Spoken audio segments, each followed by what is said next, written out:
ਅੱਬਾ ਤੈਨੂੰ ਪਿਓ ਆਖਿਆ ਸੀ ਤੇ ਇਸ ਬਦੂਕੜੀ ਨੂੰ ਮਾਂ ਆਖਿਆ ਸੀ। ਉਹ ਤੂੰ ਤੇ ਟੁਰ ਚੱਲਾ ਅੱਬਾ ਬਦੂਕੜੀ ਤੇ ਮੈਨੂੰ ਦੇ ਦੇ, ਇਹ ਤੇ ਮੇਰੀ ਮਾਂ ਏ। ਇਹਨਾਂ ਬੰਦੂਕੜੀਆਂ ਨੂੰ ਮਾਵਾਂ ਕਹਿਣ ਵਾਲੇ ਅਕਸਰ ਆਪਣੀਆਂ ਮਾਵਾਂ ਤੋਂ ਦੂਰ ਹੋ ਜਾਂਦੇ ਨਹੀਂ ਹਾਕੂ। ਇਹਨੂੰ ਰੱਖ ਲੈ ਪਰ ਇਹਨੂੰ ਇਸਤੇਮਾਲ ਨਾ ਕਰੀ, ਨਹੀਂ ਤੇ ਪਛਤਾਏਗਾ। ਅੱਬਾ ਤੂੰ ਬਹੁਤ ਗਲਤ ਬੰਦਾ ਹੈ ਜਿਹੜਾ ਆਪਣੇ ਪੁੱਤਰ ਨੂੰ ਬੰਦੂਕੜੀ ਫੜਾਣ ਡਿਆ। ਯਾਰ ਇਹ ਨਾ ਲਾਇਓ ਨਾ ਸਮਝੋ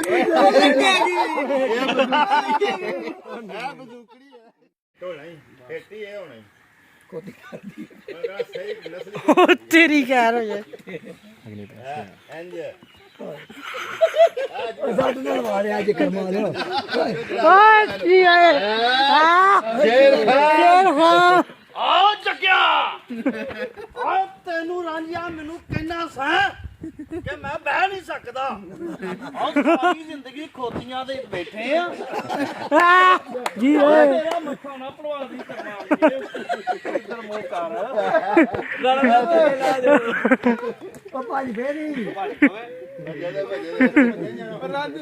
ਮੋੜ ਕੇ ਲਿਆਈ ਰਾਣਾ ਮੋੜ ਕੇ ਲਿਆਓ ਮੋੜ ਕੇ ਲਿਆਓ ਮੋੜ ਲੈ ਇੱਕ ਹੱਥ ਖਿੱਚ ਲੈ ਇੱਕ ਹੱਥ ਨਹੀਂ ਉਹਨੂੰ ਚਲਾਣੀ ਆਂਦੀ ਹੈ ਵੈਸੇ।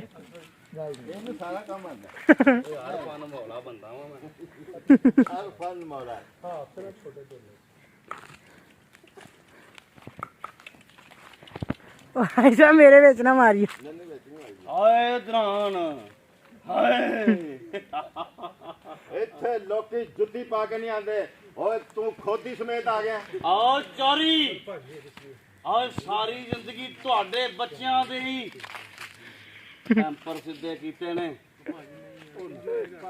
ਜੁੱਤੀਆਂ ਦੀ ਗੱਲ ਕਰਦੇ ਪਏ ਤੇ ਹੁਣ ਤੋਂ ਐਡੇ ਐਡੇ ਵੱਡੇ ਹੋ ਗਏ ਨੇ।